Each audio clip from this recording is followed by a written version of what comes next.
Hey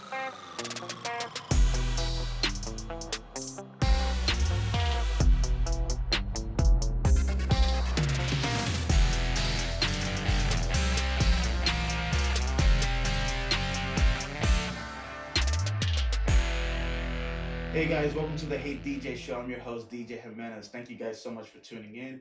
If you're over on YouTube, please go ahead and hit that like button, subscribe for more content. Do consider following this or the show on everywhere you get your podcasts, like Spotify, Apple Podcasts, all that good stuff. And do consider following me on every social media platform. I almost butchered it, my intro already.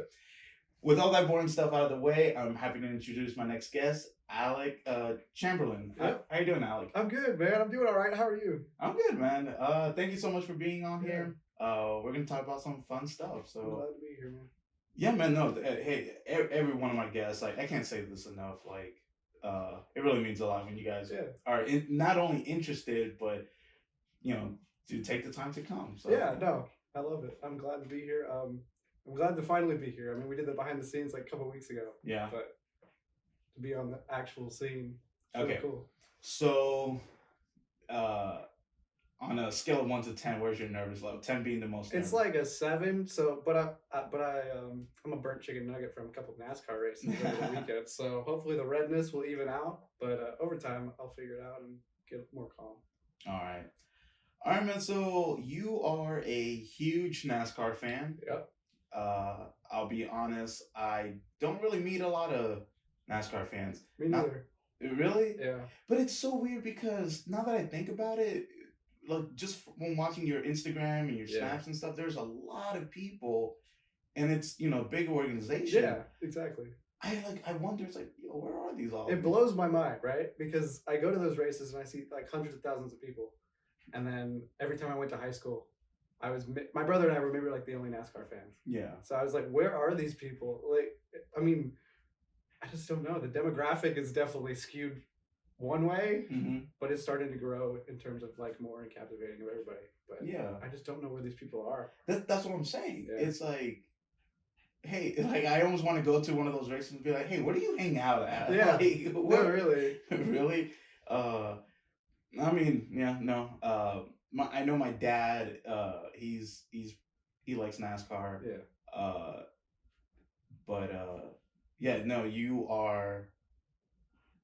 Not that the only one. Yeah. Yeah, the only one that you know. All right, man. So not a lot of people. Well, no, I'm not gonna say not a lot of people. A lot of people know about NASCAR. Yeah. Maybe my audience who are gonna watch this don't know much about NASCAR. So can you explain NASCAR to me and my audience? Okay. So the first thing I'm gonna teach you about NASCAR is that it's a NASCAR car or a NASCAR race car. And the reason why is because it's the National Association for Stock Car Auto Racing. That's what NASCAR stands for. It was founded in 1948, but it started basically because guys were running moonshine, and they really? Yeah, and they were fleeing from cops. Oh, so they had like these souped up like cars from the 40s and the 50s, and they decided maybe we should start racing these. So they went to like a local, I don't know, cow pasture, cornfield, and just went around in circles. Like, I mean, I hate that I said just went around in circles because it's a lot more like than that. I'll add to that. But, we'll get to it. But that's how it started. It was just like running moonshine, and they were like, well, we have these souped up cars, why don't we race them? And then it just slowly progressed and like, let's race them for money. And then people started paving racetracks. So we went from dirt to asphalt, and then you just slowly started gaining like a more professional area of that sport. But I mean, generally, that's how it started. That's how NASCAR started. I mean, just dirt tracks and moonshine, really.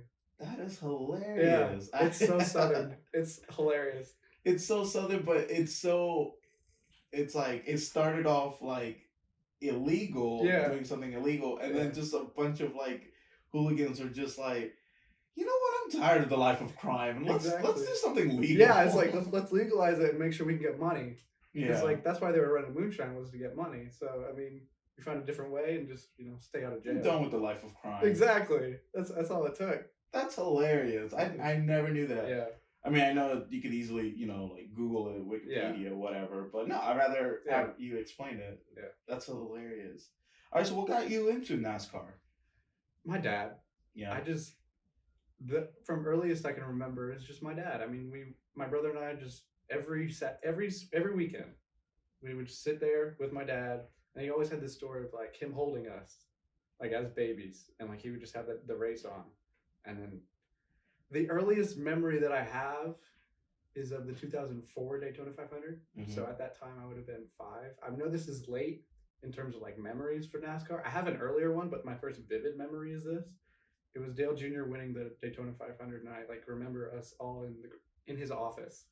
Of like, it was this gray TV, one of those big old ones, and as soon as Dale Jr. comes off turn 4, we all like jump up and start screaming and like chanting and like and like having the time of our lives, because like we're an Earnhardt household, so like Dale Earnhardt Jr., and that's just how it started for me. Dude, that's sick. You were in his house? No, I wasn't in Dale Jr.'s house. I was in my dad's. Oh, but I was watching the race on TV. Oh, no, I wish one day. Hey, one day. That like I was like, wow, say like, did he invite a bunch of people out like a lottery? My 5-year-old self. Just, and you guys were just lucky enough. I could believe that. Yeah, you would have if I would have went with it. You would have known the difference. I mean, kind of off topic, Robert Downey Jr., I forgot for which movie, I think it was for the first Avenger, he did a screening at his house. He invited like a bunch of people. That would have been sick. And, I love Robert Downey Jr. Yeah, and there was like a bunch of kids, with their parents and stuff, and they were just watching it at his house. I'm like, that's dope. Like, I would do something like that. If I was a movie star. Honestly, same. Yeah, I would do that. Like, I already plan on, hopefully, one day having a movie theater in my future house. Like, I want that. Like, maybe not as big as, like, an actual...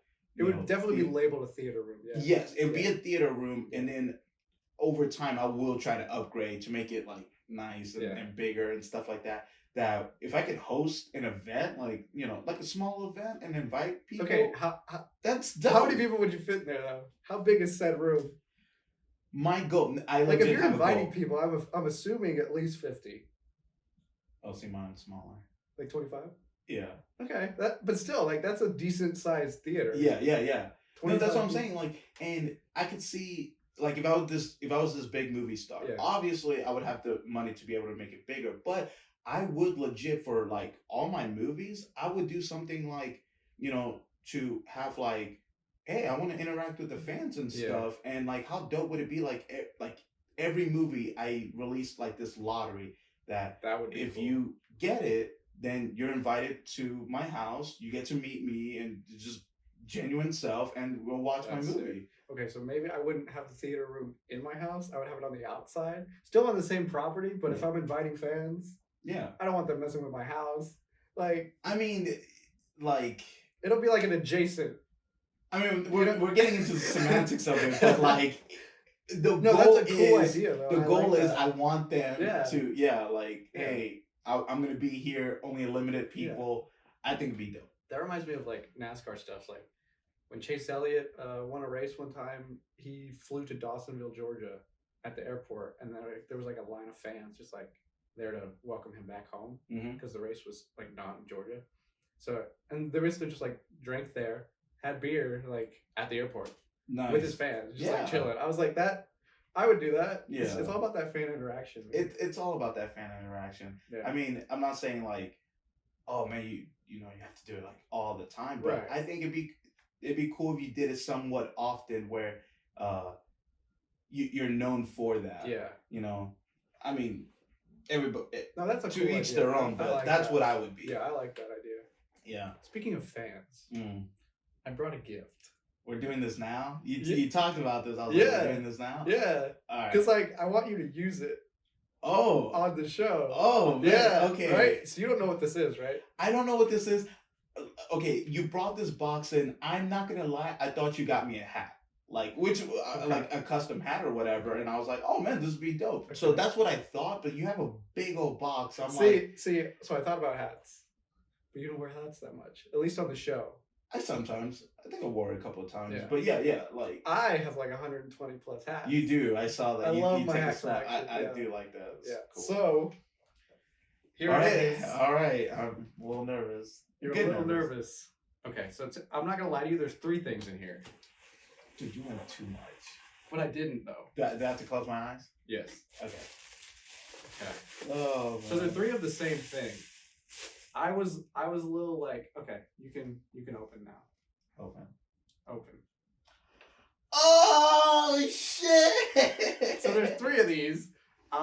One for me because I want to remember this. So I'm a little selfish. I got myself one. Oh man, that's yours, dude. And then yo, look at this. So I got one more for, I don't know, a lucky guess or put it on your shelf or something. And then I got myself one.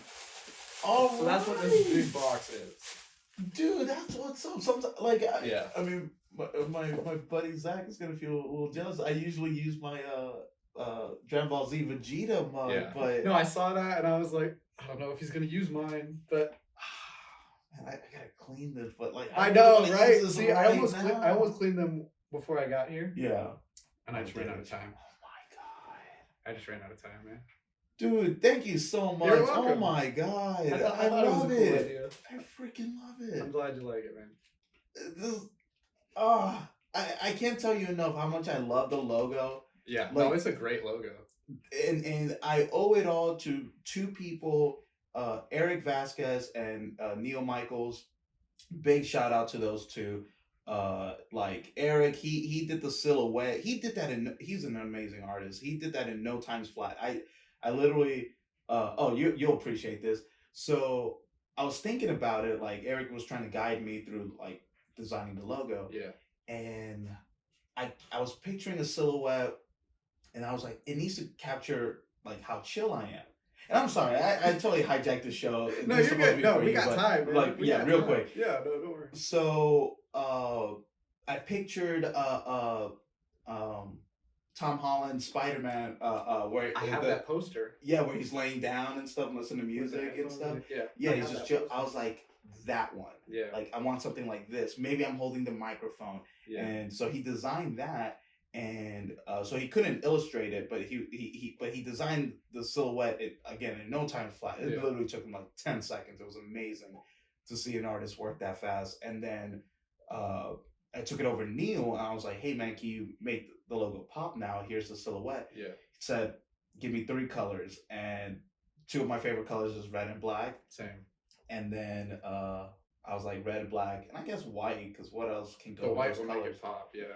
And then he designed this in no time flat, and I'm like, dude, thank you to both of them, and thank you to you for this. Oh my god, I love it so. I just wanted to say thanks for first for having me on, and this I'm not gonna lie, I'm proud of you, man. I appreciate that. Like we're on episode 15. Episode 15, man. I just remember you talking about this at work. I was like, I'm doing a podcast. Yeah. I want to start it. And and there was somebody, I'm not going to say who it is, but like, I mean, he probably won't mind, but still, he was like, I'm not going to lie, I thought you were going to stop at like 3 and then like get discouraged or 4 or whatever. And he was like, to see you go this way, like, I don't see you stopping anytime soon. Right. Something bad has to ultimately happen. Right, yeah.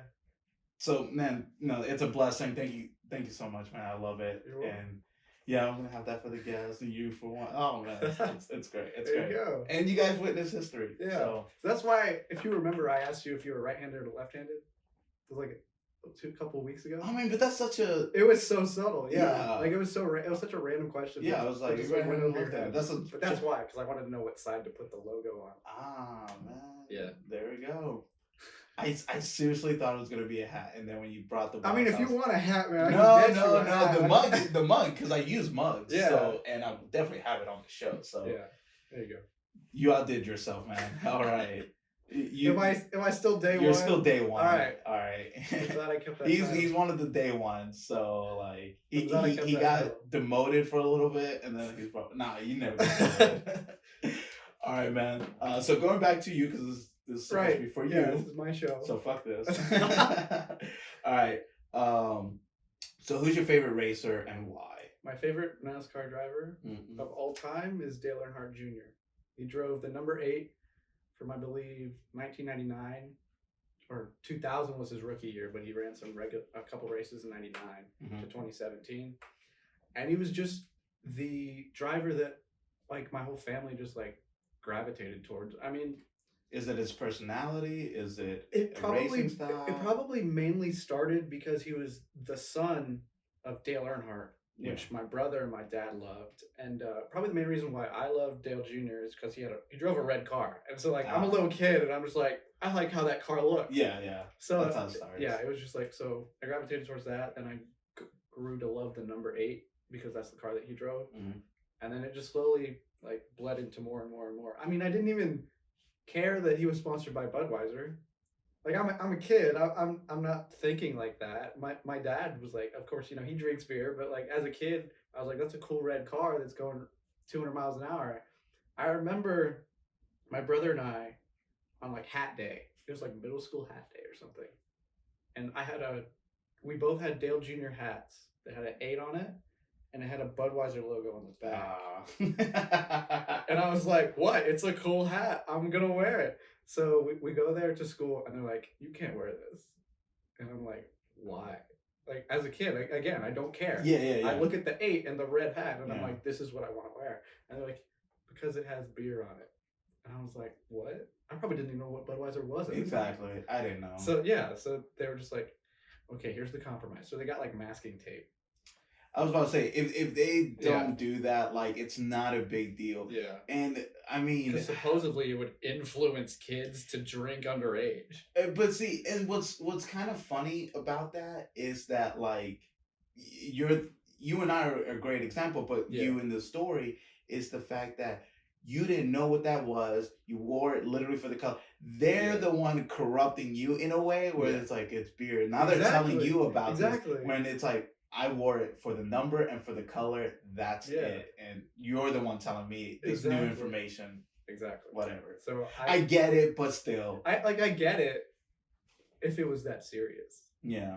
But it wasn't. So I just I wore the hat with the masking tape on the back, and like, it's whatever. But as a kid, I just if I were to see the word Budweiser, I still wouldn't know what it was, but I would recognize it with his car. Yeah. So just growing up, Dale Jr. was my favorite driver. My brother slowly gravitated more towards different drivers growing up. But I feel like Dale Jr. was everyone's favorite. I mean, he was voted most popular driver 15 years straight. So it definitely shows among the fan base.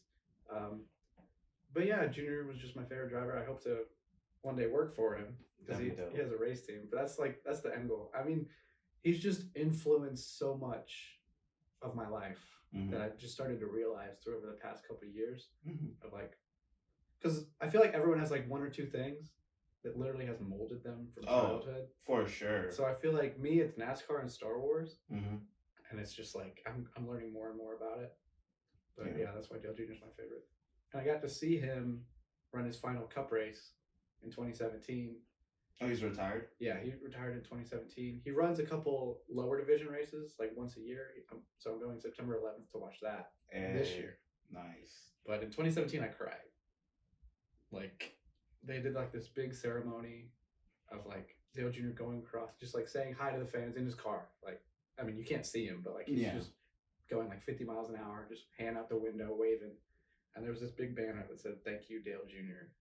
And that's when I lost it. I was just it's really up, because I was literally watching my childhood go away. Yeah. This was the end of my childhood. And then you're just, now I need another favorite driver, but can I even find that same love?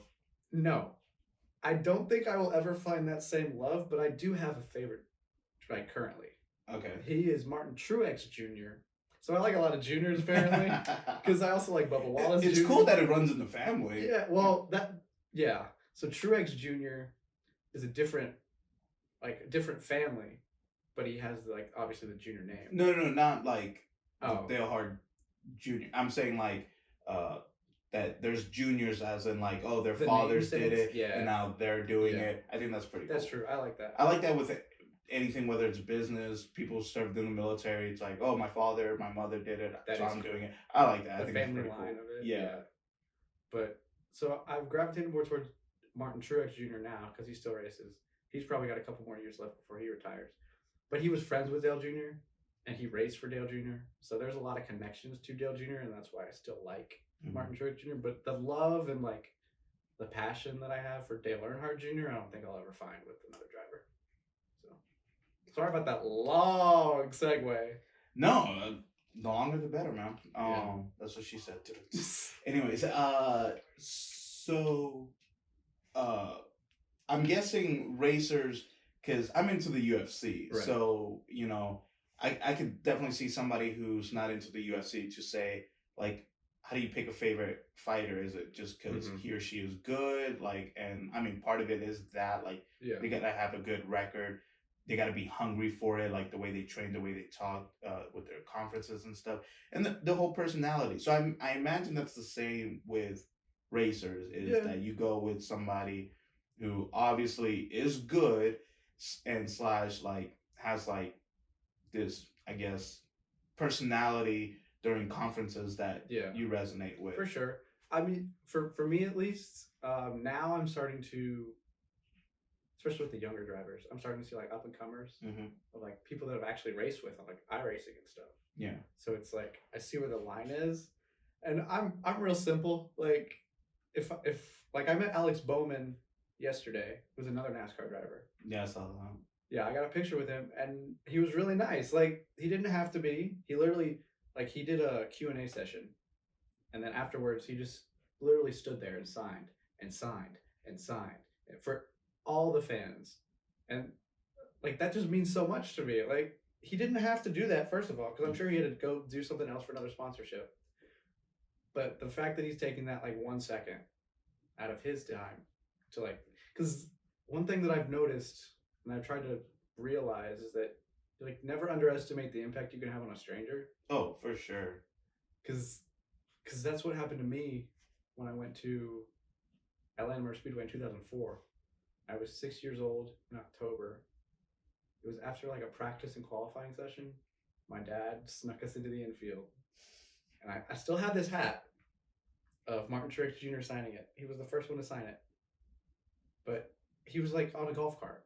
He got off, signed it, said hi, and just gave it back. Like, he didn't have to do that, but I'm snatching this hat. Yeah, like, he didn't have, thanks for the hat. Like, but he didn't have to do that. And then, like, after that, my love for racing just continued to grow and grow and grow. And, like, I don't think that if I didn't have those fan interactions that I've had, I wouldn't love the sport as much as I do.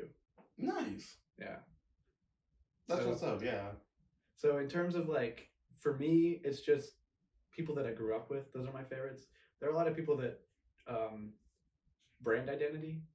A lot of try to stick with brand identity. So there's like Ford, Chevy, and Toyota. Yeah. So if you grew up in a Ford household, like, it's the South, so, like, they gotta stay true to what they believe in, whether it be a Ford or a Chevy or whatever pickup truck you got. You gotta stay true to that. So they usually just pick people. That was racist, man. Was it? Canceled. Was it? I was born here, though. I grew up in the South. I mean, I can do a pretty good Southern accent. I talk like this for the rest of the. You ain't gonna like that, but I can do it. Oh man, I was gonna do it. I can do it. Yeah, do it. I just canceled myself. Cancel yourself for like the 15th time. Hey guys, welcome to the Hey DJ show. We're gonna talk about what you want college and cameras and shit. Cameras and shit. I mean, yeah, but I can talk like that with please so don't. I wouldn't do that NASCAR race, but I'm at home. I mean, I was just kidding, but yeah, like I love all accents. Dude. Like, I think it's cool. But no, I think yours is better than mine. I have more practice, but it's just. But yeah, so there are people who stick to the brands, so whatever vehicles they have, they'll stick to that racer. Yeah. Okay, I can see that. Yeah. And a lot of people don't like Toyota. Really? Mm-hmm. I mean, I drive a Corolla, so I have nothing against Toyota. My favorite driver now drives a Toyota. Yeah. And I drive a Ford. I mean, I'm just not loyal to. I don't have that brand loyalty. I have the driver loyalty. Yeah. Like, it's funny because I've always said this growing up. I always felt like kind of less of a man in a funny way because guys should know a lot about either sports, cars. There was a third one, and see, I'm not a man because I don't. You know what I mean? Because you know the third one. Yeah. So, but I know it's like sports and cars. That's what. Oh, hunting. Hunting is one. Like, interesting. And I'm not either. Besides sports, like I've got into the UFC now. Like I started paying attention to it like 6 years ago and stuff. But I've been off and on. But that's it. I don't follow like baseball, football, soccer, whatever. Yeah. And I don't know shit about cars. Like I'm slowly learning about cars. So am I though. But you know leagues way more than me. You can change your own oil. When somebody can change their own oil, I think can do like, more than change my own oil. Yeah, but once somebody can change their own oil, I'm like, that's fair. But to be fair, I can change my car battery. I can change the headlights. You have to look like cars are. Everybody starts somewhere. Yeah. Yes, and cars are much more simple than people realize. Really? If you don't mess with the electronic stuff, like all the mechanical stuff, it's basically take a bolt off, put a new one on. Take 2 bolts off, take the part off, put the new part on, put 2 more bolts on. I believe you. It's just hard to reach. Yeah, and you need those specific tools so like, to reach. As soon as you see someone put a car on a jack, you're like, whoa, like, yeah, serious. Yeah. But over the past couple of years, I've just been watching like YouTube videos. Yeah. Of how to do it. So like Chris Fix was my main guy that got me into like just working on my car because I wanted to. I always wanted to be able to fix it myself. Yeah, for sure. Yeah. No, I think it's a very useful skill to have. It's like I said, it's just like funny. It's like, oh, yeah, men are expected to know this, and I'm like, I don't know shit. I think it's just overwhelming. Yeah, but I mean, you really can like, you can sit down and learn just about anything on YouTube. Yeah.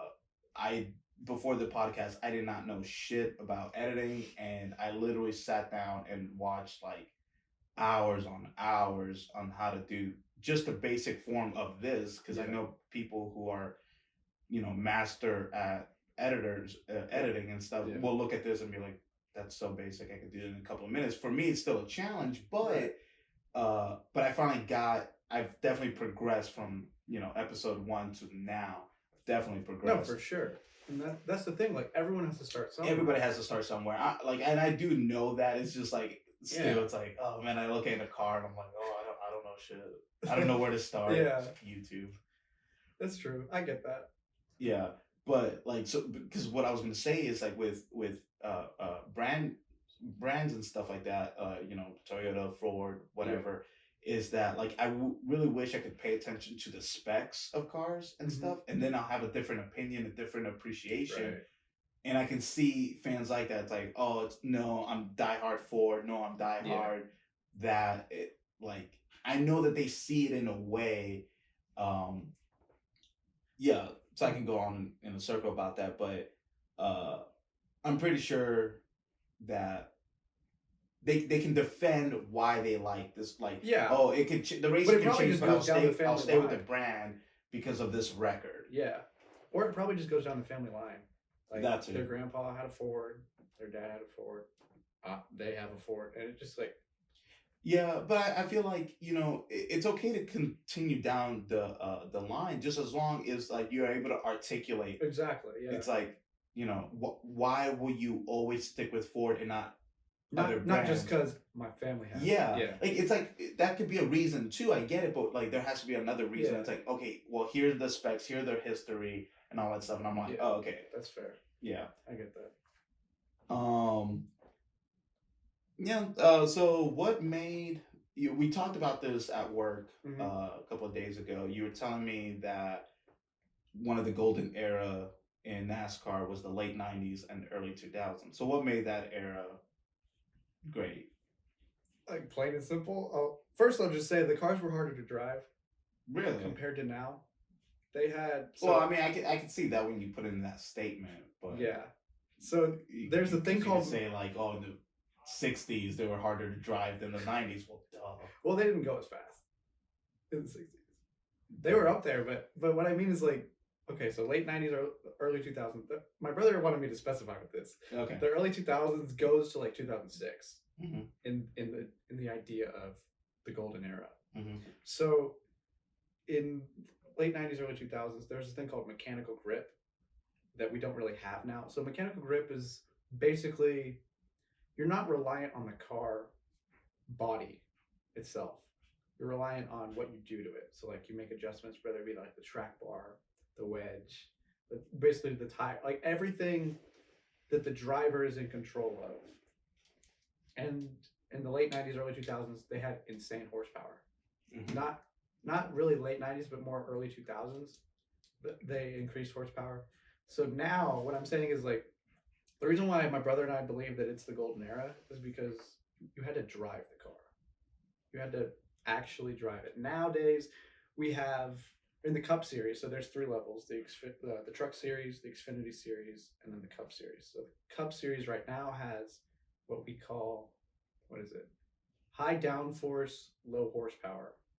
What's that? So high downforce means it's harder to get the car unstable. So in the early 2000s, there was a thing where you could get on someone's rear quarter panel and basically dump a bunch of air on the car, and it would make them loose, and then you could pass them. But now they have these giant spoilers on the back of these cars to where you can get right there, and it'll just slow them down, but they're not going to get loose. Like, they were averaging 200 miles an hour in the early 2000s. Now they average like 180, because first of all, they don't have the horsepower anymore. They went from like 750 horsepower to 550, but they're choking off the throttle, and they're choking off the engine. So they build an 850 horsepower engine, they make it go 550. So the throttle response is like horrible. I mean, you could literally like floor it, and it would take 1 to 2 seconds for you to finally get up to speed. So it's just like the cars were a lot harder to drive, and the racing was so much better. And with the late 90s, you had Dale Earnhardt, and he's just like, he's the GOAT. So you have that legend racing in the late 90s, and then early 2000s, you have those cars that are just hard to drive, going insanely fast. I mean, they're screaming around the racetrack. Yeah. And it was a lot more fun to watch than now. I can see that, because now, like, skill is heavily enforced. Skill, it should be. But there's a lot of drivers that... So there was actually recently, there was a retired driver, Clinton Boyer. He said, I used to be scared going to every racetrack that someone would wreck. And I enjoyed that. He said, we don't see anymore where someone just gets loose by themselves and spin out because the cars aren't hard to drive. And he said, now with this new package, I'm only scared at Daytona and Talladega. And the only reason was because it's a super speedway, meaning that they're literally bumper to bumper the entire race. They're going 200 miles an hour, flat out. They're just so close together. That's what makes it scary. But if you go to a racetrack like Charlotte or anything, like a mile and a half, with the package that we have now, no one's wrecking by themselves because they're just easy to drive. You just hold down the throttle. It's going into the stereotype of like NASCAR super easy. Yeah. I mean, it's not. Like, you still take insane skill. Yeah. No, I will say you definitely helped me see that, because playing ignorance, I was just like, Jeff Dunham, they're making a left turn. Yeah, like, they're making another left. Yeah. But at the same time, I did think, well, if all the cars are close together, it's like, no, that's where skill's involved, because you're trying to maneuver, but it's really hard and stuff. But then I thought, like, oh, but once you're in the lead and, there's a car behind you, I thought, like, oh, I mean, you guys are going just as fast. You just have to hope that guy somehow wrecks and loses control. But you definitely helped me see that there are mistakes. But there are way more factors involved. Yeah. Yeah, because I mean, you got to look at tire wear. Yeah. And like, if you're out front, you're setting the tone for the rest of the drivers. So you're probably burning up more tires, depending on the racetrack, because more racetracks are more abrasive. Some racetracks are more abrasive than others. Like Atlanta Motor Speedway is probably one of the most abrasive racetracks. Oh, really? It's like, people describe it as a gravel road glued together.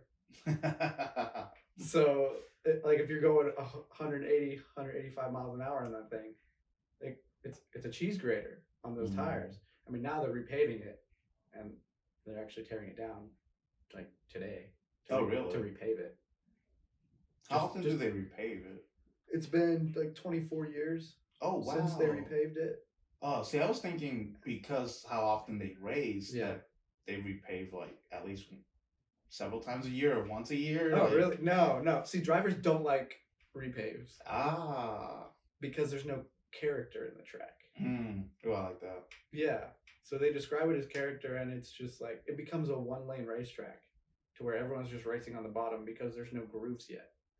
So like the more aged, the more wear that happens on the racetrack, the better the racing is. But yeah, I can see that. Yeah.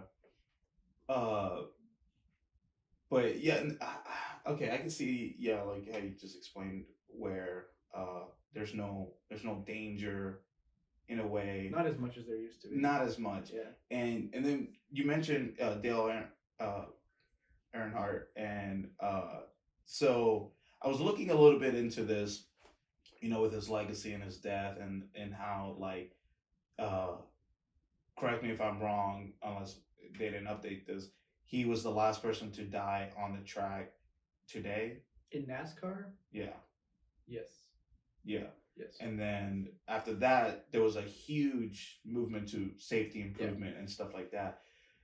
Which, like, let me say this right off the bat: I don't want anybody to get hurt. I don't think anybody wants to see anybody die, get hurt, whatever. But there's that sense of danger that adds to like the want to watch. Yeah, and see, I compare it to UFC, and I think it's a fair comparison. Is that like, listen, I want to see these two gladiators fight, hand to hand and stuff. Who's more victorious? But like we don't want to see somebody die, and we don't want. That's not the goal. Yeah, that's we don't want the goal. Like, and we don't want to see somebody snap their legs, snap their arms, and or suffer brain damage. We don't want to see that. Right. Sometimes it happens because it's the sport, and the thing is, like, every athlete in the world, and I'm not saying that we shouldn't try to push for safety. I'm not saying that. Like, we can, but at the same time, how you were just explaining, what's it called? A spoiler on the back. Spoilers on the back. To me, I feel like, again, I know that maybe another NASCAR person could debate you. Obviously, not debate me. I don't know shit. But it's like, it gives away strategy. Like, you told me to watch Days of Thunder. Great movie, by the way. It's and that's the golden era of NASCAR. Oh yeah, that's right. Yeah. But they were showing some strategies and stuff in the aerodynamics and stuff. And that's where it opened my eyes a little bit more. I was like, oh, okay, it's not as simple. And to me, that's strategy. So once you put it, you kind of reduce that, I feel like it eliminates strategy, and it makes driving, like, it makes passing harder. Yeah. Yeah. So I don't know. I think, listen, again, I don't want somebody to get hurt, but I don't want you to take away strategy at the same time. So I mean, they had small spoilers in like 2018. It was in 2019 that they put the giant spoilers on the back. And they made it like standard issue, not like, oh, if you want it. Like, it's all standard issue. Yeah. I think that'd be fine if they say, hey, we recommend these big spoilers for safety, and then you as the driver, it's your life, it's your race, it's your crew. You decide at the end, okay, cool, I'm not gonna use it. I mean, if it was driver choice, no one would have a spoiler at all. They wouldn't even have the little ones. I just, like, I don't know. I feel like I would love to talk to somebody. I would love for that to be a thing, though, where you like choose which one you want. I would love that. I think because we talked a little bit about this. I think it'd be cool. I get it that, for the vast majority, the cars have to be standard issue. I get it that way. It's more the driver and not the car. I get it. But in a silly way, I play Mario Kart, and like, to this day, I'm like, no, it's more the racer than the car. The car helps just a little bit, but it's still more the racer. And so that being said, I think I can see that being in a NASCAR. Like, okay, for the vast majority of the body, the car, the weight, whatever, the wheels, all standard issue. Here are these little things you can do that doesn't dramatically affect. So they can kind of. But it's not as drastic as you would think. Mm-hmm. So like you said, the main components are the same, but you're allowed to raise track bar, lower track bar with so track bar mainly affects grip, depending on whether you want more front grip, more rear grip, and so you can do track bar. You used to be able to do it in the race car. Like, there used to be a dial on the steering wheel, but now you have to do it down pit road when you come down to pit. But so you can do track bar, and I believe you can still do wedge adjustments, which has to do with, again, just mechanically changing it a little bit. But it's not like you can't put nitrous in the car. Like you can't, Oh, no, yeah. like subtle, like you can do subtle changes. Mm-hmm. Like you can raise or lower air pressure in the tires. Again, adding to more grip depending on what you do to it. So it's like the driver. So there is strategy. The crew chiefs and the drivers do still have some input, but it's very even in the sense of like we all start with the same thing. Yeah. For most teams, there's the lower budget teams that run with like a 3 or 4 year old engine, and they're gonna run last, but they're making laps to get money. Mm-hmm. So it's like for the most part, everyone starts with the same stuff. Man, speaking of last, like it blows my mind because it's one of those things like you don't think about that somebody has to be in last place, but these are air quotes some of the best drivers out there. It's the best drivers in the world, as they'd say. Yeah. But somebody has to be last. That's just and it kind of that thing kind of blows my mind because the ignorant part of me is like, I can do better than that. Yeah. Like put me in, coach. Like, yeah. Like I'm not gonna finish last, but I mean, come on. Like you said, someone's got to finish last. Someone's got to finish last. And they're probably still better than people in the stands. So it's like, it's hard to gauge. Oh man, but I get it. But the thing is, no one in the stand is all like, "Oh, you finished last, but you're still a better driver than me." No, you're right. I don't say that. I was on to Dylan. It's like kind of like when you watch Wipeout and you're like, "I couldn't make that." Yeah, it's true on TV. You're talking about the red balls, right? Yeah, he was talking about the red balls. He said he could clear them. What do you think, honestly? If you want to talk about Dylan for a second. You made it sound super easy. I think he has a good shot. I think he has a good shot too. I'm just saying he made it sound super easy. He's skinny enough and fit enough that like he's super aerodynamic. He could be able to glide. So, you know, I like to support him. I want him to clear it. I don't want him to fail. I just, you know, now if you're telling me, is he going to? Speaking of Dylan, I'm proud of him, man. He's making some serious moves recently. Dude, he made it into the soccer team. Yeah, that's sick. Yeah. I'm really proud of him. Semi-professional. So shout out to you, Dylan. Congrats.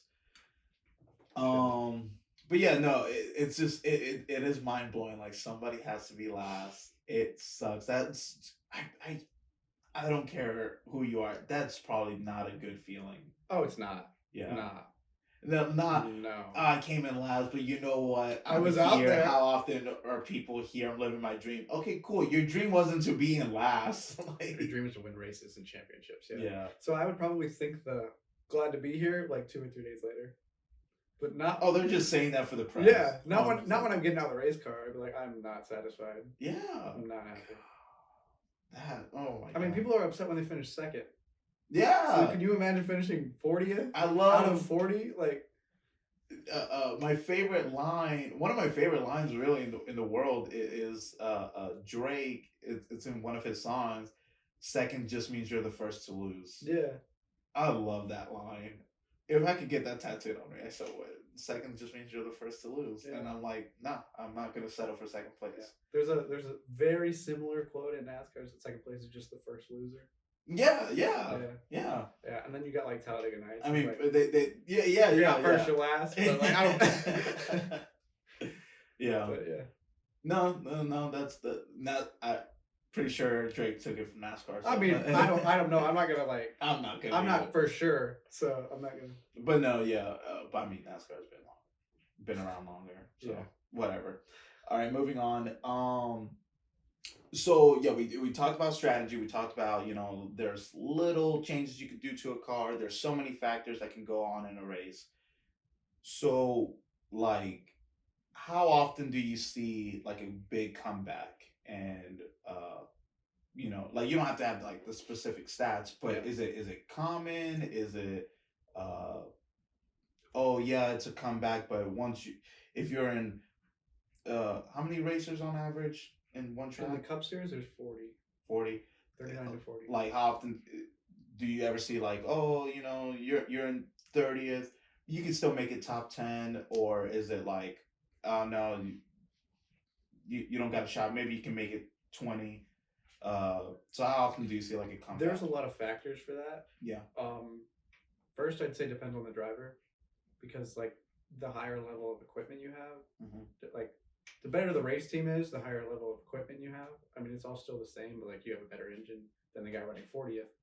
So it's harder now than it used to be. Like I said, because the passing is harder with the big spoilers in the Cup Series. But Martin Truex Jr., my favorite, actually yesterday, he started dead last because of unapproved adjustments before the race. I mean, he was cleared to race. Like, he wasn't cheating or anything.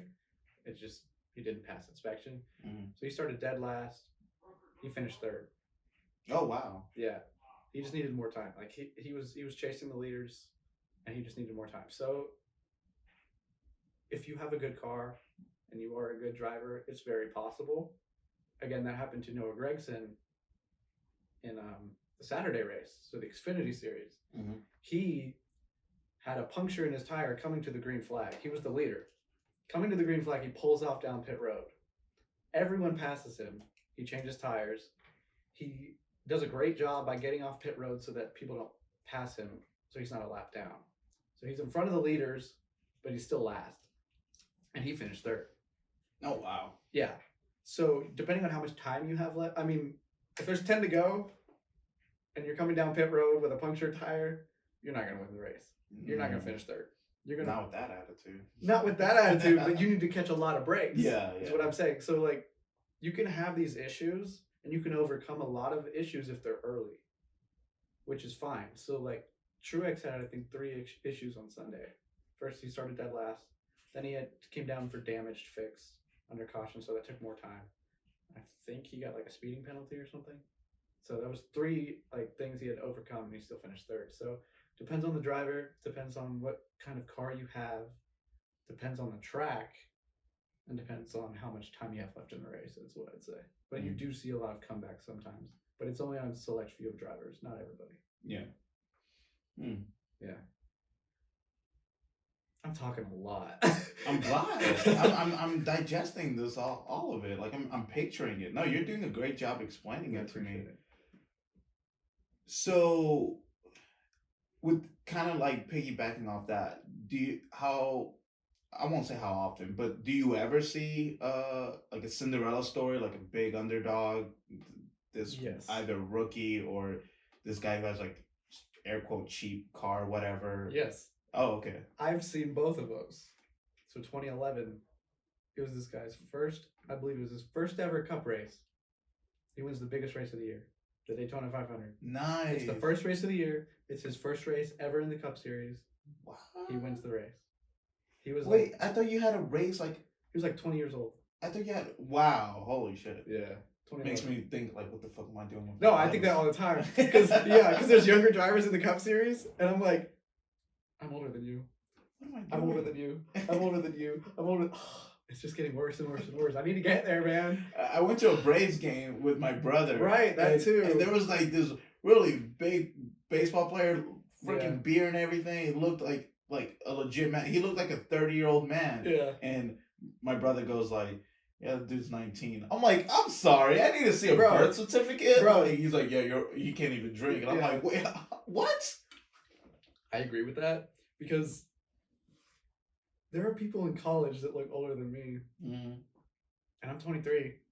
So it's like, I don't know where that gauge is anymore. I was always horrible with like guessing people's ages, but now it's even worse. Yeah, no, I'm horrible. I don't even try. Yeah. Like if somebody goes like, oh, how old do you think I am? I literally... Depends who it is. If it's a woman, what do you say? Oh, no, this is it. Like, both man and woman, I have 2 modes. Do I just like want to give you whatever answer, that way you can just tell me and so I can move on with my fucking day or whatever the hell is going on? Or do I just want to piss you off? Like, and I try to engage in that. And so that's literally my mode. Either move on, like just throw in whatever number, move on. I usually give my age for it. Like, how do you think I am? And I'm just like, whatever, 28. It's like, oh, no. It's like, why'd you think 28? Because I'm 28. I don't care. And I'm going to say that when, like, I'm older. Yeah. I'm 54 and somebody's, like, talking to me. It's like, I'll do 54. dude, I'm 16. I don't give a shit. I don't care. I'm I don't know why trying you to brought move this up. on. Why do you care? So yeah. Or if it's, a woman and she's, being annoying and stuff. Or if it's a dude, yeah, like it's like, Yeah. man, you don't look like you're old enough to drink. It's like, what? And, Here's my ID. Yeah, yeah.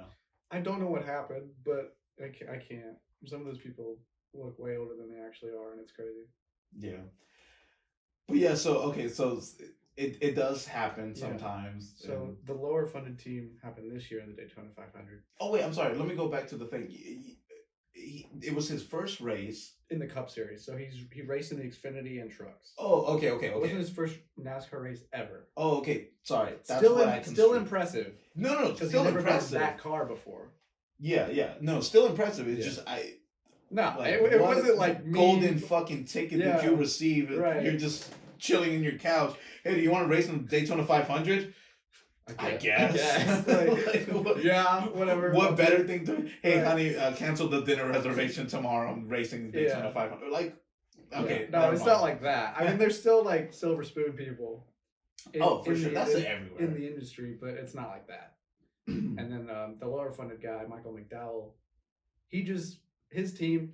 So super speedway racing is a great equalizer because you're flat out, and drafting is a key part. If you learn from Days of Thunder, drafting is important. So drafting is very important on Daytona and Talladega, and Daytona 500 happens on that super speedway where you're flat out. So there's a lot more passing strategy with that, and it equalizes the lower funded cars. So Michael McDowell was also a wreck fest. That race, that Daytona 500 was also a wreck fest with a bunch of red flags and stuff. But luckily, he was able to win the race, and like you just don't see that. Like no one, if you were to go to Vegas, who are you picking to win the Daytona 500?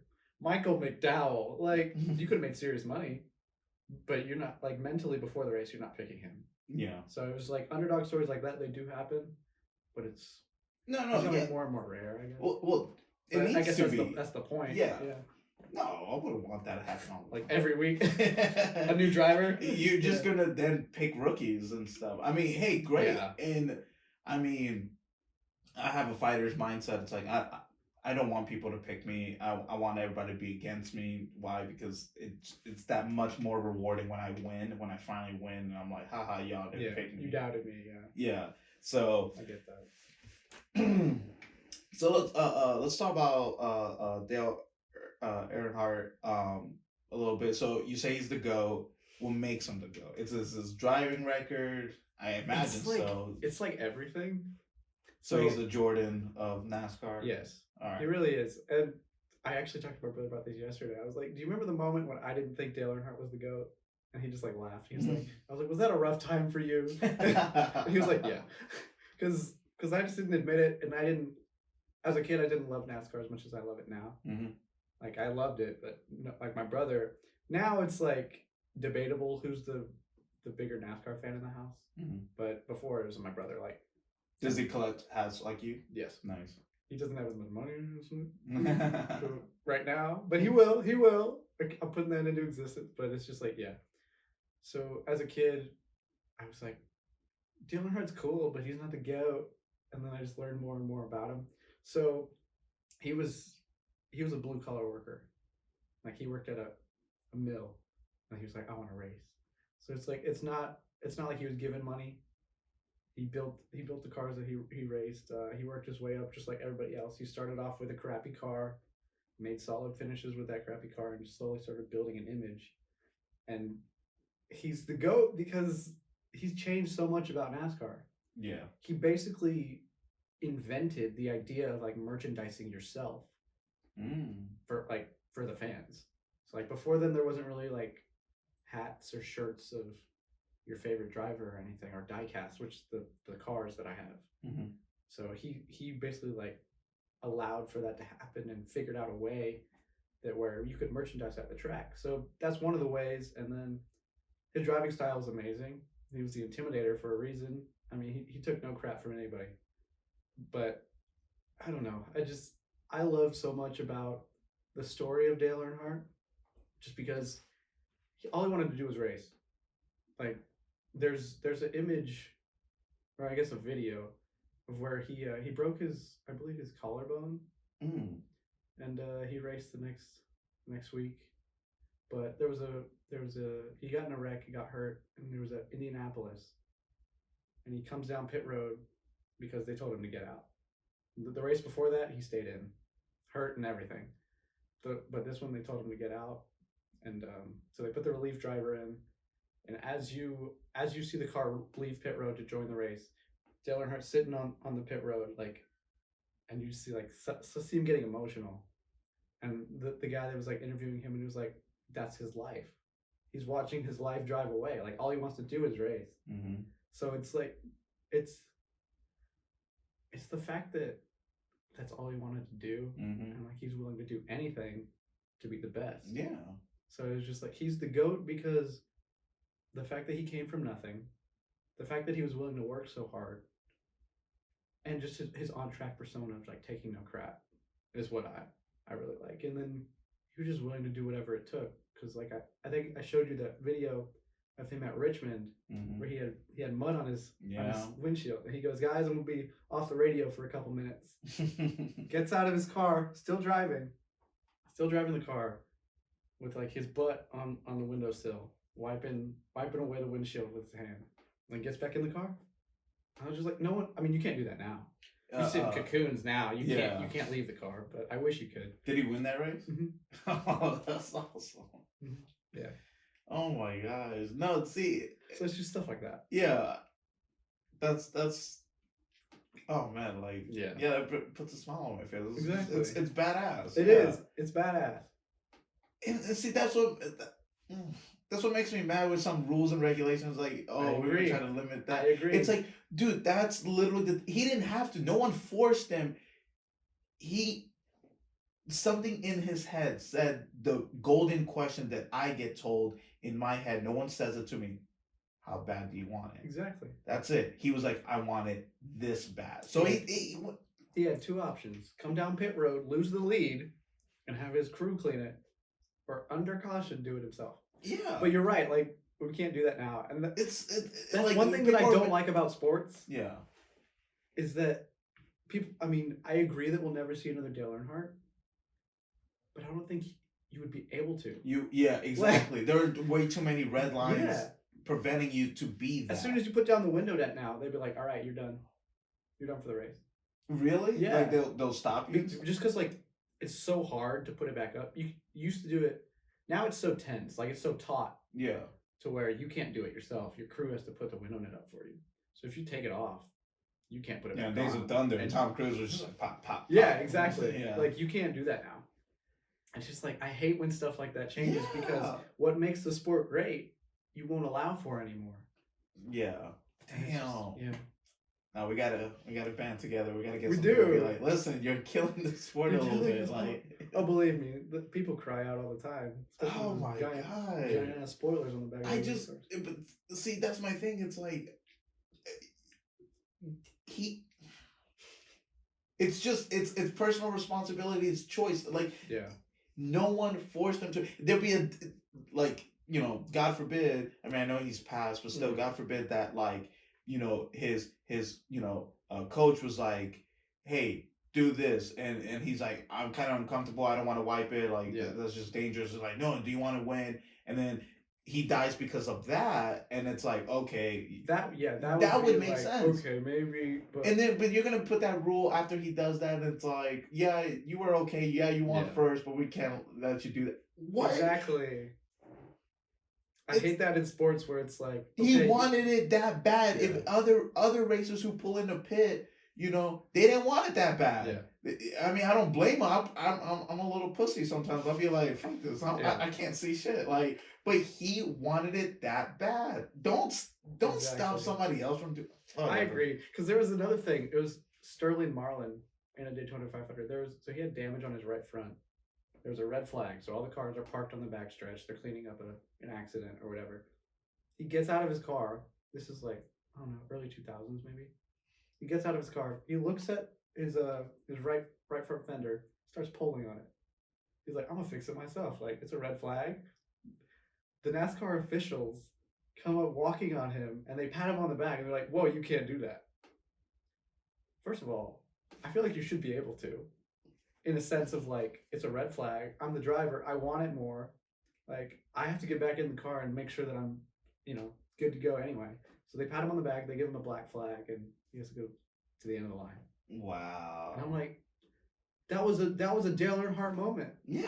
And you took that away. So it's like, how are you expecting these moments to happen? That's what I'm saying. It's like,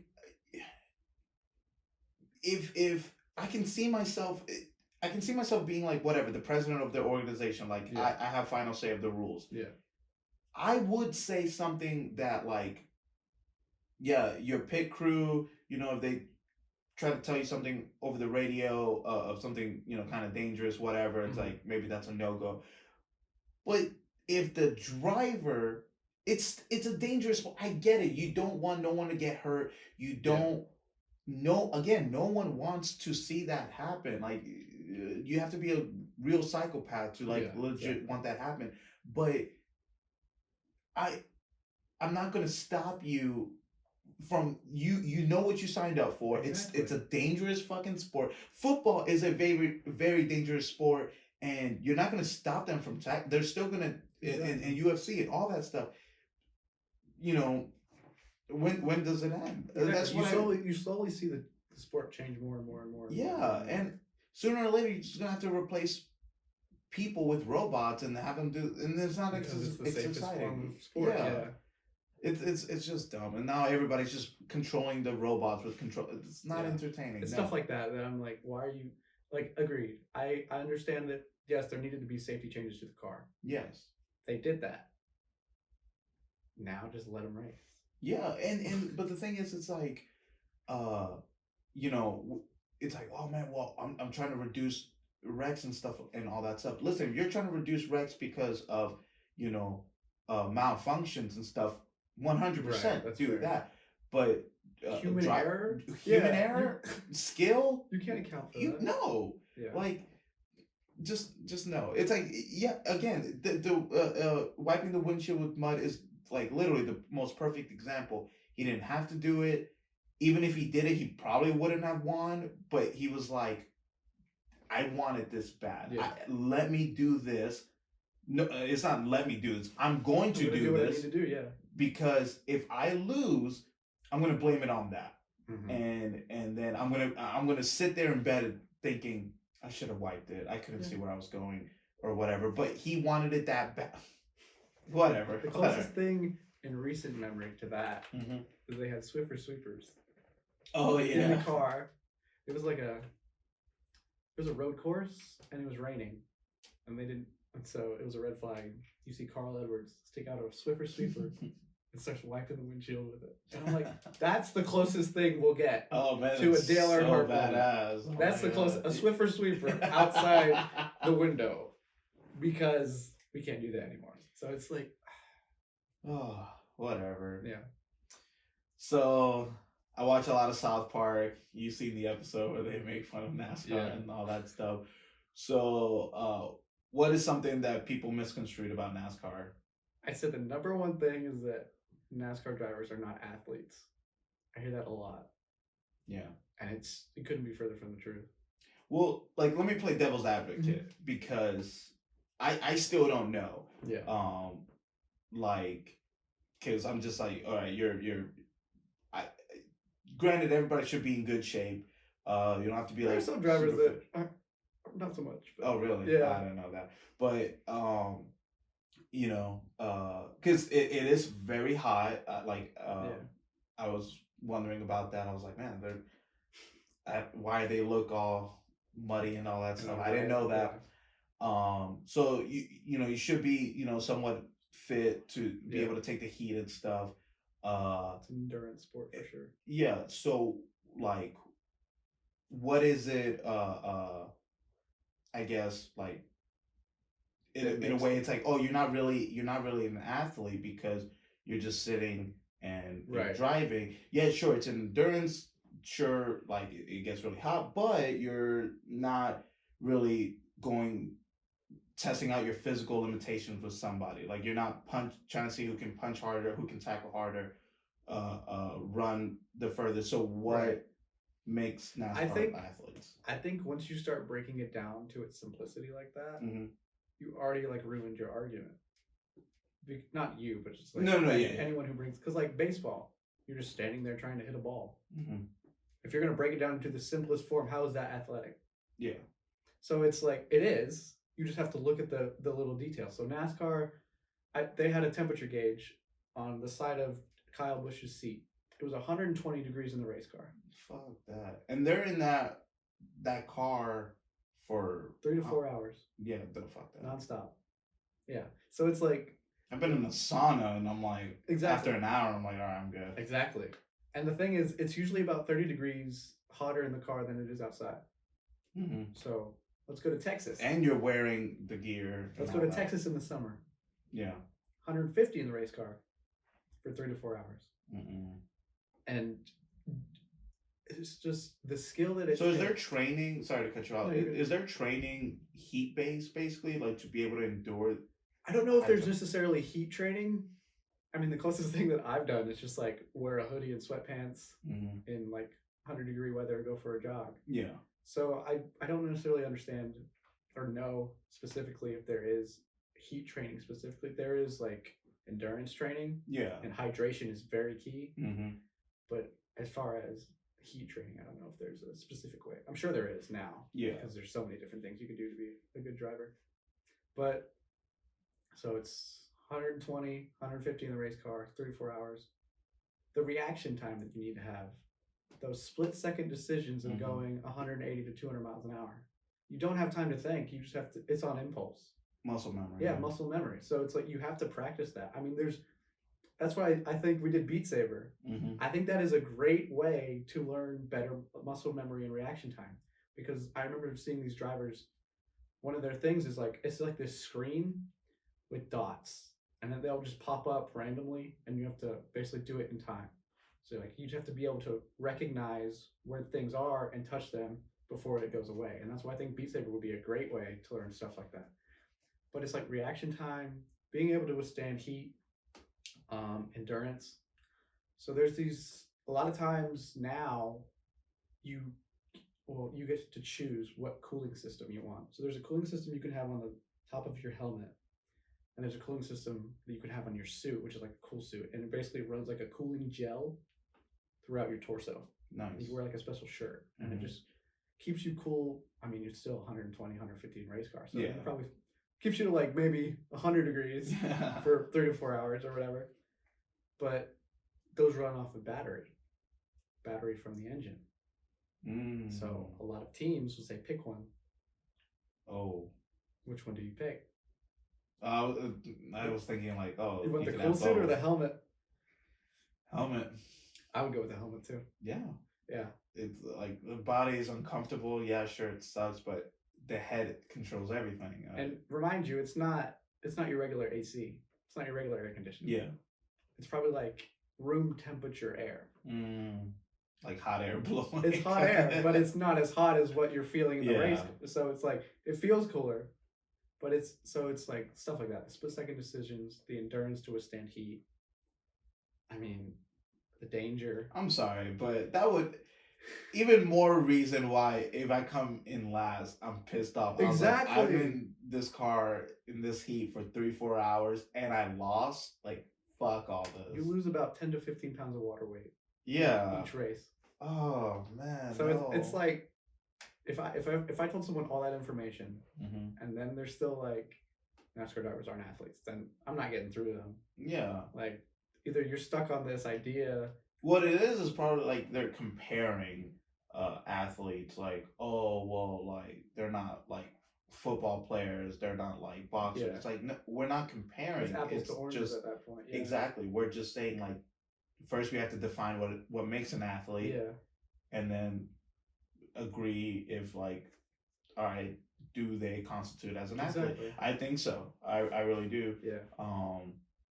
You got to make sure you have good blood flow, you know, for all that, and you do have to, you know, be a little bit more fit than the average person.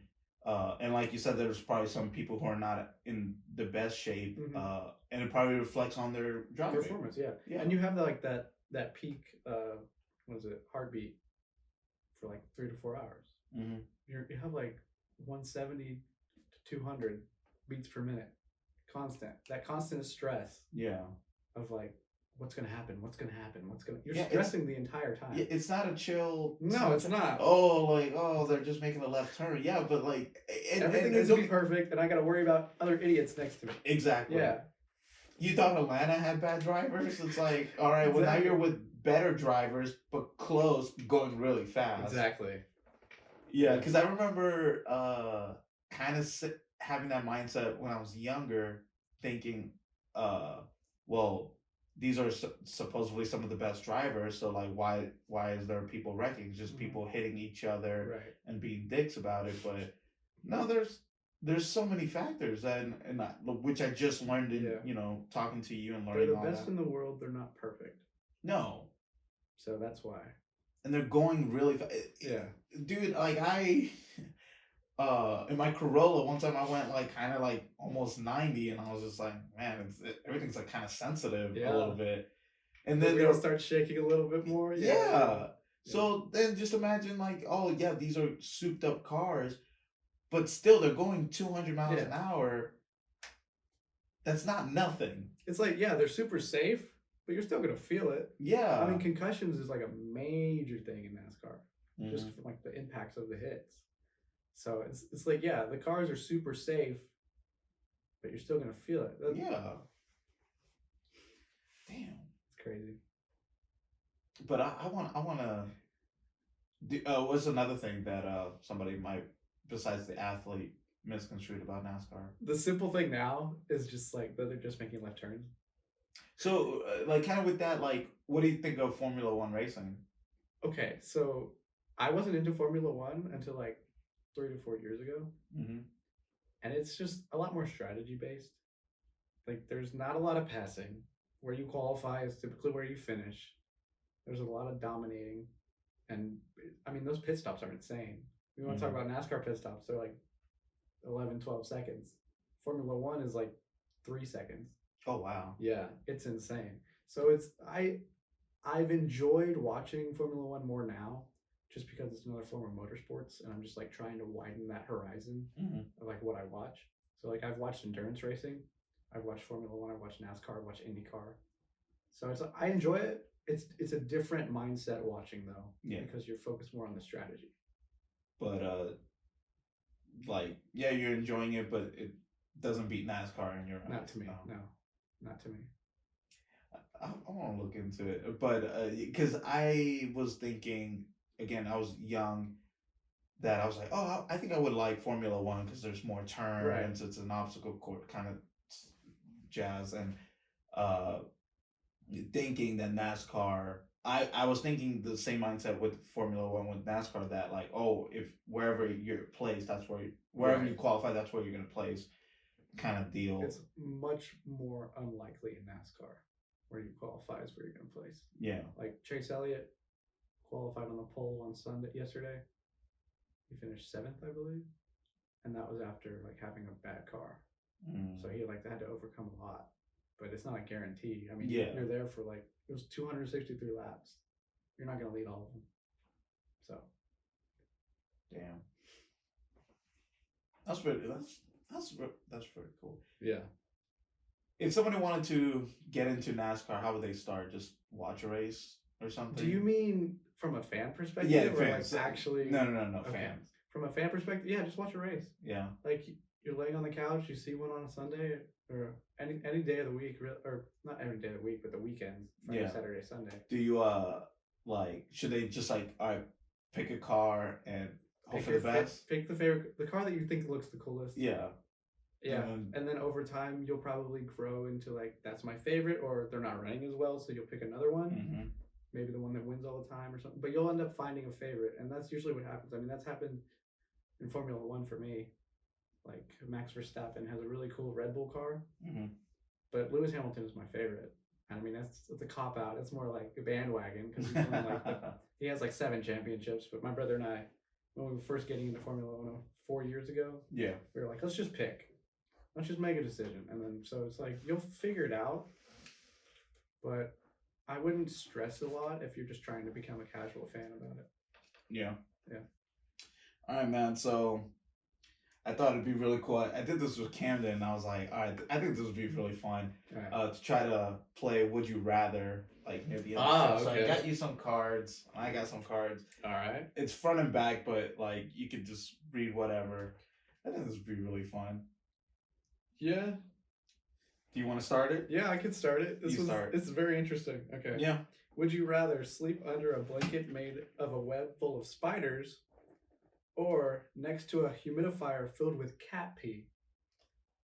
Spider all the way. I have a cat. I was about to say, I don't have a cat. No, cat piss is the worst, dude. I don't know what it is about. I get it. It's like they talk about like, oh, territory and all that stuff, but dog piss is like, I mean, this. Oh my god, it's already disgusting. People are gonna tune out. But dog piss is just like, it's whatever. It's like, oh, whatever, you clean it. Mm-hmm. Cat piss is potent, dude. It's the worst. I was wondering why they were specific with cat pee. Oh my god, no! If it said dog piss, I picked dog piss. But no, oh my god, the web. I'm not gonna enjoy it, but the web. Web full of spiders. No. I think I'm going cat pee. You're gonna get. Yeah.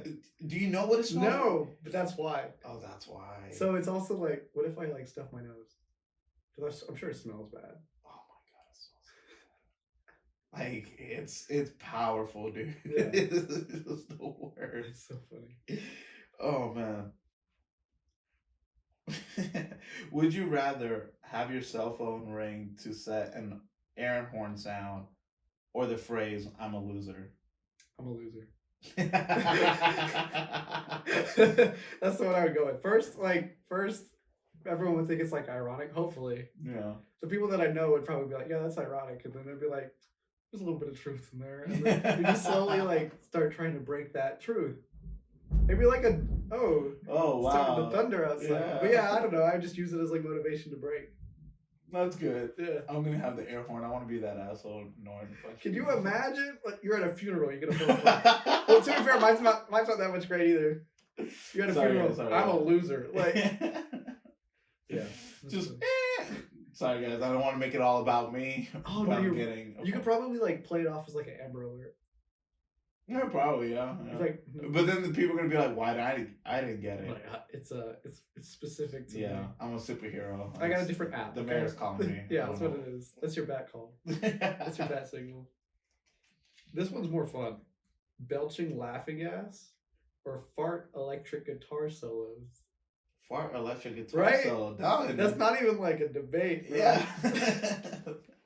I mean, I could probably like there's way more disgusting videos out there. That thing would go viral. I'd be in a band. It's like people would not know that you're farting. Yeah. Like how authentic is said guitar You would solo. Hear the music and be like, dude, what instrument were you shredding? It's like, oh, my butt. You know, just fucking. You want had Taco Bell. Do you get to pick which song? Yeah. Do you have like a playlist in your head, just like? Just whatever's popping, whatever's popping is the guitar solo you're gonna play with your butt. Okay. Is there a song called whatever? No, I'm sure there is, but I know what you mean by that. Yeah. It's like whatever you're feeling. Yeah. It's funny. Does it change based on what food you eat? Like, okay, Mexican food, is it like a Mexican guitar solo? You know, Italian, you know. Where's that line? Alright, what's metal then? Like just what's metal? Because there's American metal, there's European metal. American gas station food. I feel like that's metal. Yeah, probably. Yeah. So yeah, whatever. What's K-pop? What's that? Bubble tea. Bubble tea. Okay, you drink a bunch of bubble tea. Sushi. And stuff. Yeah. Oh man, K-pop. God, that came out of nowhere, right? Man. Like. It's only been to me. It's only been the past couple of years. Am I wrong? Like how long has I have a theory. I have a theory that somebody can easily Google this. I'm not going to just because I really don't care. Yeah. But I have a theory. How old is Korean barbecue? Like Iron Age? Because that's when I first started seeing it. Really? Yes. I feel like Korean barbecue is older than that. No, I don't doubt that it's not older than that. I'm saying like, I guess look, let me be more specific. I never heard of the restaurant Iron Age till a year or two ago. Right. Korean barbecue style cooking, that's always been a thing. I just never heard of the restaurant specific Iron Age. And when you go here, that's all they have is like these screens and K-pop music videos and all that stuff. Yeah. And so I'm just thinking, like, what were you guys had before K-pop? Right. Like, was this business? It's like a sports bar before sports was ever invented. Oh yeah. It was just a bar. What was there? Nothing. So I don't know. I have a theory. It's like I think it got bigger because of Iron Age. Probably. I don't know if that's the sole purpose. It's just a silly thing to say, but yeah. I don't know. That's interesting. So what do you got? Would you rather have all your private singing moments air on YouTube, or have all your text messages WikiLeaked? The singing one. The private singing one. Because I don't care. I care way more about my text messages than I do about me singing my crap. Yeah. I don't know about scandalous, but I don't know. I gotta think about this one. I mean, I'm not a great singer at all, but I'm not ashamed of them. I'm not a good texter. I'm definitely not a good texter. Anybody can attest. I'm an okay singer, so that's why I'm like. I'm definitely not a good singer. Funny story, if anybody from like my high school days was, I would always audition for musicals, but not like audition like singing roles. I was just like, I think I did one time because somebody was like, no, just do it. And I was like, fine. But I would always ask my teacher, like the director, you have a non-singing role? Is there a non-singing role? I don't care how small it is. I just want to be a part of the show. Yeah. That's I can dance, like, you know, if I have to dance, I'll do dance. I don't sing, so I was just like, yeah. I was in one musical. Huh? I was in one musical. What was it? South Pacific. Never heard of it. It's like a World War II. Rodgers and Hammerstein. Nice. One. I was in chorus, and I was like, sure, I'll do it because it was World War II. Like, I'm a World War II history buff. Yeah. So I got to wear the uniform. Nice. I was like, that's literally the only reason I did it. I was like, I look cool. This is cool. I got to sing. I mean, it was a cool experience. Yeah. But I've never really been into musicals or anything. I've never been into musical theater, but it was fun. My high school teacher, she tried to, you know, she was always encouraging people. It's like, oh, if you really want, you know, to do well in musicals, you know, try to take a semester in chorus and stuff just to learn how to sing and like learn the basics. It just never interested me. I was like, yeah, everybody who auditions, who acts, they want the lead. They want to play the villain, whatever. Yeah. When it came to plays, yeah, I wanted the lead. That's what I went for. But when it came to musicals, I was like, no, I do not care. Like, I'll be the background, and I had fun with those. Yeah. Yeah. So, for me though, I don't know. But see, like, I'm not a good singer. I'll sing in the shower every now and then. Right, and I just don't care. Or sing when I'm being like sarcastic, kind of. You can like that. I don't care. I have no shame, but like,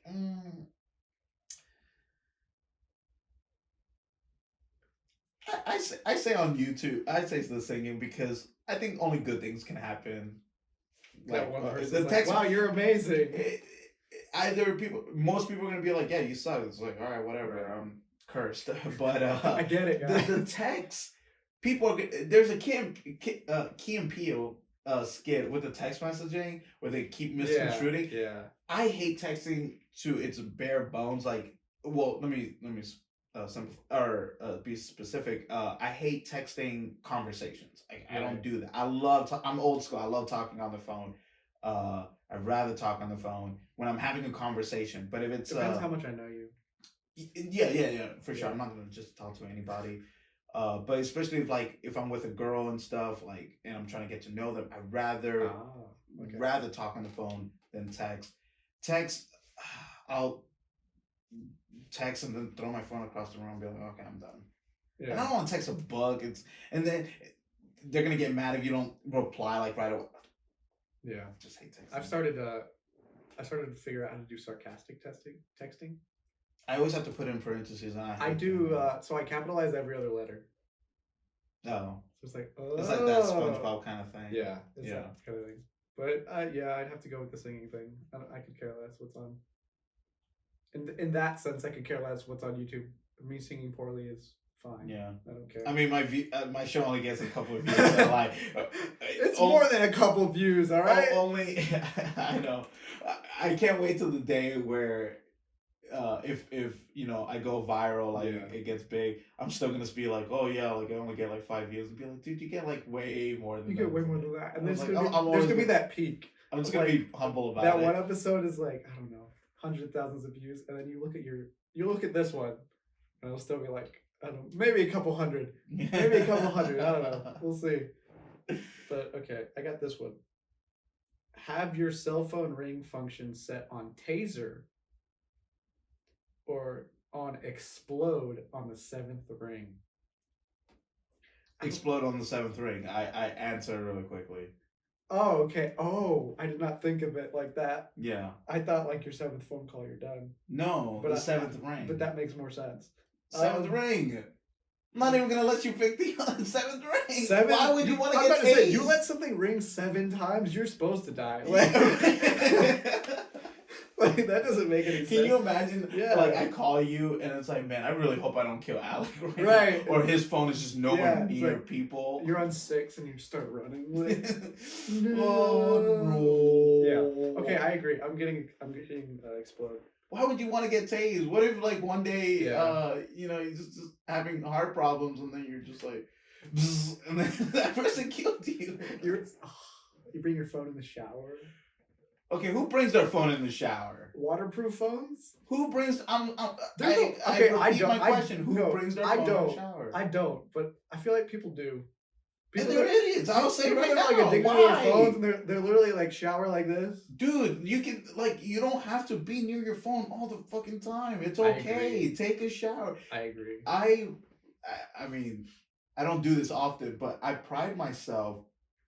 This was I can't remember what year, but I pride myself in never taking never taking my phone out in the bathroom while I'm in the bathroom, like on the toilet or whatever. People was like, oh yeah, no, like, oh, that's the worst feeling when you don't and all that stuff. I'm like, no, when I'm in the bathroom, I'm in and out. Like, I'm just, they're doing my business and I'm out. And people were like, oh, whatever. But then, like, I applaud you for doing that. I don't. At home, I don't do that. Okay. Oh yeah, I'm not like in a public bathroom. Yeah. Oh, I'm in and out. I'm not gonna sit there and relax. Yeah, I'm in and out in a public bathroom. Yeah. No, I'm not there to relax either, but in my bathroom, no, I'm also in and out. I don't know. Sometimes if I'm at a friend's house, I'm just like, after a big dinner, I'm just like, hold on. I need a sec, yeah. Yeah. No, I get that. No, it's my turn. Yeah.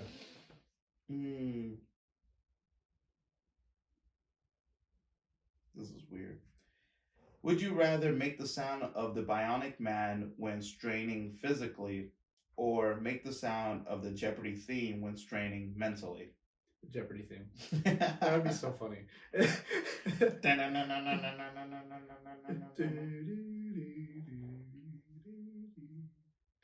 That'd be so funny to me.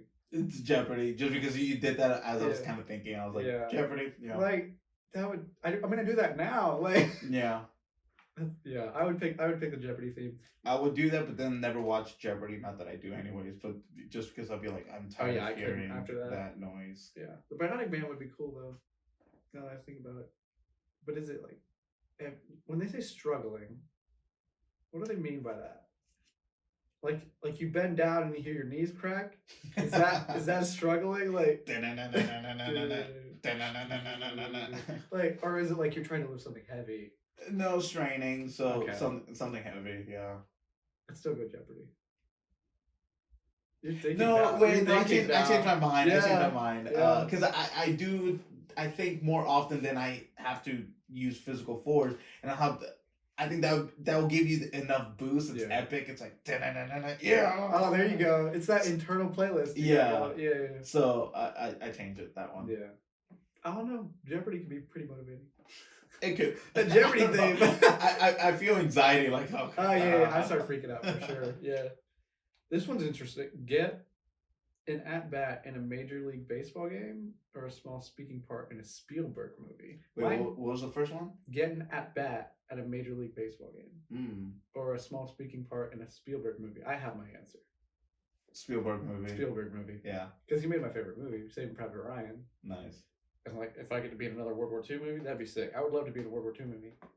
I would gladly die on camera, like as long as I get to look like I'm in that movie. And the at bat in a Major League Baseball game doesn't guarantee that you're good. Yeah. Yeah. Speaking role in a movie, just you know, I love acting and all, but also just because I can be like SpongeBob in that one episode and be like, oh my God, Gary, there I am. Yeah, that's why. Okay. So I did one extra acting role. Mm-hmm. Me never again. It started off. I have a lot of cool stories. It started off so rough. I mean, I woke up at like 5:30. Call time was like 8 in the morning. Mm-hmm. It was fun because I went with my friend. He's the one that does them like all the time, and it was for this. I guess I can't say, but it was for this show that's coming out. I guess either late this year, early next year. We played high school students, and the first take was pretty cool. I was like right in front of the main actor, or right behind the main actor. And then the camera guy was like, "You're a little too close. Can you like back it down a little bit?" And I was like, "Cool, you got it. You got it. Like I get it." Like you're breathing down their neck. No, it was close. It was closer than closer than me and you. Yeah. Oh, okay. Like I was, like I could see the camera. I tried my best not to look at it because, but I was just like, "It's there. It's there. It's there." But so the second take, my friend thought it would be genius to look back and see someone else. So we look back. And as soon as I come forward, there's the camera right here. And in my head, I'm like, crap. And so I do this thing where I duck. And the freaking camera tech was like, dude, what are you doing? And I was like, this is it. I'm done. It's over. It's over. Lock me up. Like, I get it. Okay, I'm fired. So that was rough. I mean, it was a cool experience if I just didn't mess up that one thing. That's fine. And then they moved us to the back. Yeah, so like they moved where we were, because it was like first it was like you're starting here, you walk up the stairs. Now they're like, yeah, we're not gonna do that anymore. And I was like, but why? Give me one more chance. Put me in, coach. I'm sorry, I messed up that one time. Put me in. All right, third time's a charm. All right, they put me in like the back where we had to cross, so we would be probably in the farthest part of the shot now when we would have been in the front, and I'm upset. It still eats at me. That's hilarious. I know. I was so disappointed. I was a extra for the third Hunger Games. That's cool. Mockingjay, and I got featured. I got a bump in pay and stuff, but they didn't use the shot. So to make a long story short, that's sad. It sucked. It was like, I mean, I'm sure my wallet was happy a little bit. It wasn't even that big, but they were like, just picking some random people out in the crowd. They were like, you, and then I just like kind of was like, and right. They're like, you, and then I was like, yes. Yeah. They put us in a spot. They had a camera not too close to us. And then they were just like filming and all. And then one guy was like, all right, congratulations. You guys have just been featured. Maybe he was saying that to be a dick about it. Who knows? He's like, I know I'm not using this shot. But I mean, I did get to pay. And I was bragging about it. I told everybody, my friends and family, I was like, I got featured. I got a decent group going to the movie theater. And I was sitting there going, oh my God, are they going to show me? And I'm going to be like, oh, there I am. They didn't show me. That's rough. I was so disappointed. I was like, no. That's rough because my friend is in a movie coming out in August. And I was like, we should suit up and go to the movie premiere. But I really hope he's in it now. Yeah, no, just because you're in the shot doesn't mean they'll use it. Yeah. But that's crazy. Yeah, it was kind of funny. That is funny. Would you rather be able to control with your mind origami creatures or balloon animals? Balloon animals. done. I see more balloon animals than I do It's like origami. origami, like it's cool to do, but I don't see it on a daily basis. No. I've seen way more balloon animals. You know how many kids I can freak out with balloon Exactly. animals? You see the dogs move and stuff, bro. Balloon animals for sure. And then you just start barking at you randomly, and just watch a parent be so confused, like, "I'm sorry, what?" I'm sorry. Yeah, balloon animal for sure. What is okay? No. Be a supervillain called Captain Condiment, or known as the Pharmacist. So I feel like if you're the pharmacist, you're a drug dealer. You're a professional drug dealer. Yeah, you're a professional drug dealer. Captain Condiment? I'm trying to think of like a slogan that they could use. Known as the Pharmacist. Oh, well, ketchup. It's like, you're gonna have to catch up. Something lame like I was thinking that too. I was trying to think of something like with mustard. Bro, literally, as soon as I was working on mustard in my head. Yeah, I can't. Mayonnaise. How do you feel about mayonnaise? I hate mayonnaise. You hate mayonnaise. I hate mayonnaise, but I like mayonnaise as an ingredient in things. Oh, by itself, it's disgusting. What do you mean? Like, no, mayonnaise by itself. My brother loves I agree. that shit. I love mayonnaise, but on stuff. On ingredients. Yeah. See, I always have to specify ingredients, not like ranch. Ranch is so good. Yeah, ranch, tartar sauce. Like, I mix some sauces. Mayonnaise is one of the ingredients, but yeah, but straight up, no. Yeah, mayonnaise. I've tried several times. No, can Parmesan cheese by itself is disgusting, but I put that on so much pasta. I put that on everything, but by itself it is nasty. I kind of like it. I'm talking like the Kraft like grated one, not like the actual block of cheese that you would shred. Yeah. I'm talking like the one that you find. Yeah, the shredded already. Yeah, like the powdery looking one. Kind of like it. By itself. Yeah. I love it on anything, but like already shredded, not the powder one. I'm talking the powder one. No, that smells like fire. That's what I'm saying. Like, but I do get the blocks and I do shred. Okay, that's good. Yeah, like fresh Parmesan. Yeah. But I put that on everything. I love Parmesan cheese. All right. Was that yours or was that mine? Yeah, that was mine. Captain Condiment and the Pharmacist. Oh, Pharmacist. That one's lame. Yeah, that was lame. Would you rather always throw a strike in baseball or always throw a strike in bowling? Bowling. Baseball. When's the last time you played baseball? No, but I would. Are you talking like you're gonna take that career path now? Oh hell yeah! I would go viral just every time you throw a strike. Yeah, I it doesn't mean you're not hittable though. Yes, it does. I'm a strike. If you throw it in the strike zone, it'll be a strike. You always throw a strike. You can still hit it. No, it means does it mean you always get no matter what? Okay. No, because obviously I would pick bowling if that's the case. I always throw. Wait, actually, now I'm thinking about it. Hold on, let me read that again. I'm picking bowling. I bowl way more than I play baseball now. Well, yeah, I bowl more than play baseball often. Besides baseball, exactly. Yeah. Hey guys, you just want to get together and play some baseball? Professional baseball? No. Yeah, no thanks. Let's go to Brunswick and play some baseball. No. Okay. Well, I feel like it'd be easier to make money in bowling. Let me put it this way. For the sake of this, you're not hittable. Okay. You're always striking people out. So now that being said, which one would you pick? I'm gonna pick baseball. I'm gonna pick bowling. You're still with bowling? Just because I feel like the possibility of me going pro, as opposed to the possibility of you going pro, is more likely. Because I feel like there's less bowlers than there are baseball players.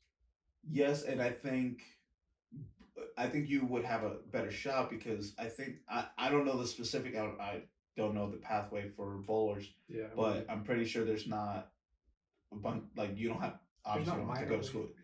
Basically, baseball. I know, my brother. He's a huge baseball fan, and I remember hearing him talk about it. something about you have to play college baseball in order to be in the in the major league. I think I'm like 50% sure. But I know there's something you have to do in order to be. You can't just walk onto the pros. Yeah, but I feel like if I went viral and stuff, if you went viral, you probably get a tryout. Like you might get a tryout, yeah. And especially for the Olympic team, I think baseball's still in the Olympic team. I think so. And I make that. Or at least there's the World Baseball Classic. I know that. Yeah. So, yeah. But going pro, like they would change the rule for me. They'd be like, "Yo, we need to get this guy strike every time. Dude, no one hits him. Like we would win. It's cakewalk done." And then that's funny. Yeah, so I would pick baseball. I'm still going bowling. I don't know. It's a cool party trick. It's a cool party trick. It is, but oh man, bowlers. I just every time I think of bowling, I think of that one funny video. Fuck, what's that? Like, there's this like older guy. He's just so happy, and he messed up something. What he was saying? I'm trying to remember. He said something like, "Who am I? I am." Something like that. Something so stupid, but it's just because he was just so excited. His mind was everywhere. He was like, "Who am I? I am." And it's just like, all right, dude, calm down. Take it easy, man. Somebody will. It's a viral video. Somebody will know.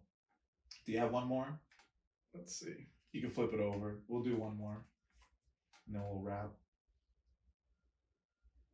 That doesn't make sense.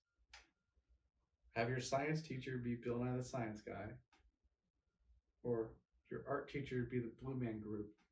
The Blue Man Group, done. Man, oh God, Bill Nye was God. I love that man. Me too. As a kid, and then now. I agree. As a kid, great, and then he changed. And then he changed, and then you find out he's a fraud, and then it's just like, oh dang, man, what you become. And so Blue Man Group has never let me down. Blue Man Group for sure. Blue Man Group.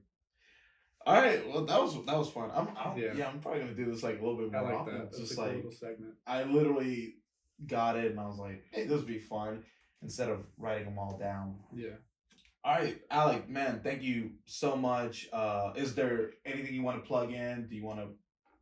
I mean, if y'all have money for me to start racing, that'll be more appreciated than anything else. Okay, sponsor me if you want.